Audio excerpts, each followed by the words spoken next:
तो आज की मेरे इस सफ़र की शुरुआत हो गई है ससुराल से मायके जाने वाली और मैं जा रही हूँ अपने मायके कुछ दिनों के लिए, क्योंकि मैं बहुत दिनों से अपने मायके आई भी नहीं थी। तो मैंने सोचा एक चक्कर मायके का तो लगाना बनता ही है, क्योंकि मायके जाना भी जरूरी है। आप में से किसको इस जगह का नाम पता है? अगर किसी को पता लग गया है कि ये कौन सी जगह है तो कमेंट में लिख के जरूर बताइएगा। मैं इसको पर्सनली कमल बोलती हूँ, लेकिन ये इस जगह का नाम कुछ और है।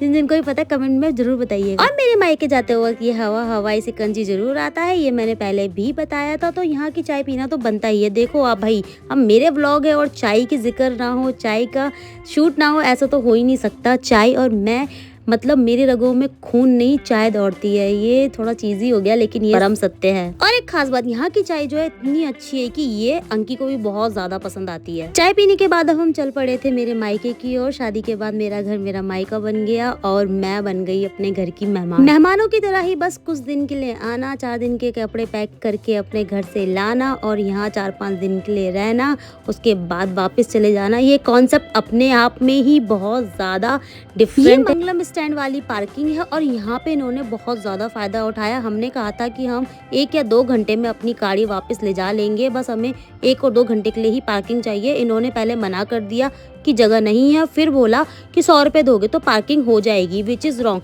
अगर जगह नहीं है तो 100 रुपए दे के पार्किंग की जगह कैसे बन जाएगी? ये चीज़ बहुत ही गलत है और ये हर जगह होता है। मतलब अगर आपको ज़्यादा इंपॉर्टेंस होती है किसी चीज़ की तो आपको एक्स्ट्रा पे करना पड़ता है। एक्स्ट्रा तो एक हफ्ते तक ठीक भी है, लेकिन ये ओवर एक्स्ट्रा मांगते हैं बहुत ज़्यादा, मतलब बहुत ज़्यादा चार्ज करे इन्होंने। एनीवे, उसके बाद हमने अपना मूड ठीक करा और मूड ठीक होता है लड़कियों का शॉपिंग करके।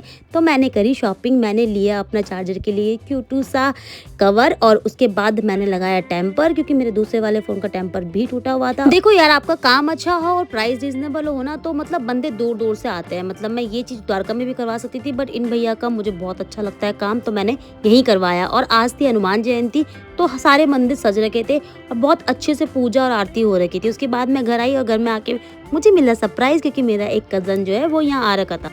ज्यादा है 10 रुपए का ना? हाँ। और बताइए कितने का होगा? 100 रुपए के होंगे। हाँ, खा रखे हमने भी 100 रुपए तूने नहीं खाए? मैंने नहीं खाए। हमारी रेंज ऊपर, सैलरी नीचे रेंज ऊपर है अपनी। मैं ये नहीं खाती है, मुझे मजनू का टीला जाना है, मुझे चंपागाली जानी है और मुझे बहुत सारे अच्छे अच्छे कैफे जाना है, चाहे कितना ही महंगा हो, मुझे नहीं पता।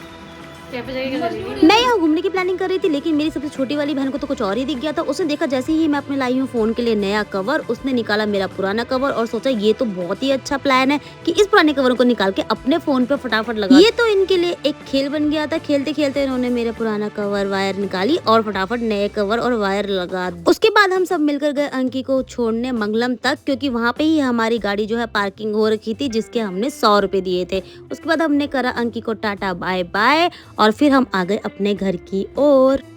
कुछ भी बोलो, वाइफ तो चेंज होती है। मतलब आफ्टर मैरिज आप अपने मायके अगर कभी जाओ और अगर ये फील करो तो कमेंट बॉक्स में जरूर लिखना। देखते ही देखते समय कभी निकल गया, मुझे पता ही नहीं चला। मेरी सबसे छोटी वाली बहन इतनी बड़ी हो गई कि वो आज मुझसे पूछ रही है कि बोल तुझे क्या क्या चाहिए, मैं तेरे लिए मंगा देती। अभी 1 साल पहले तक तो इनकी सब शॉपिंग मैं ही किया करती थी, चाहे टॉप हो, चाहे शूज हो, चाहे कुछ भी हो, सब मुझसे ही बोला करते थे हमें ये चाहिए, हमें ये चाहिए। और आज मैं अपनी सबसे छोटी वाली बहन से बोल रही हूँ कि मुझे ये चाहिए, मुझे ये चाहिए। ये इतना अच्छा और इमोशनल सीन था मेरे लिए, लेकिन मैंने अपने इमोशन पे काबू रखा और थोड़ा सा दिमाग लगाया और इसको प्रॉफिटेबल बनाया। मैंने भी अपनी लंबी चौड़ी लिस्ट दे डाली। आखिर में मेरी बहन को बोलना पड़ा कि बस कर भाई, इतना ही मंगाऊंगी मैं। खाया हमने खाना और देखा साथ में रोडीज में पहले जैसी वाइब नहीं रही, आप में से कितनों को लगता है, लेकिन मुझे ये सीजन ज्यादा अच्छा लग रहा है। उसके बाद हमने खेले पत्ते। है हमारा छोटा भाई जिसको हम सिखा रहे हैं पत्ते खिलाना और ये है मेरी बहन और ये चल रहा है मेरे ब्लॉग। और ये था फाइनल लुक। बाबा खिलाड़ी है, इसको सिखाना पड़ रहा है मुझे। इसको सिखा रही हूँ कि कैसे खेलते हैं और ये अभी कच्चा खिलाड़ी है, नया खिलाड़ी है।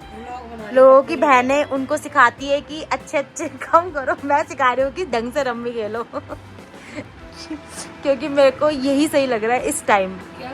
रात के बज गए हैं 1:30। ओ माय गॉड, 1:30 बजने वाले हैं और हम खेल रहे हैं पत्ते। माइके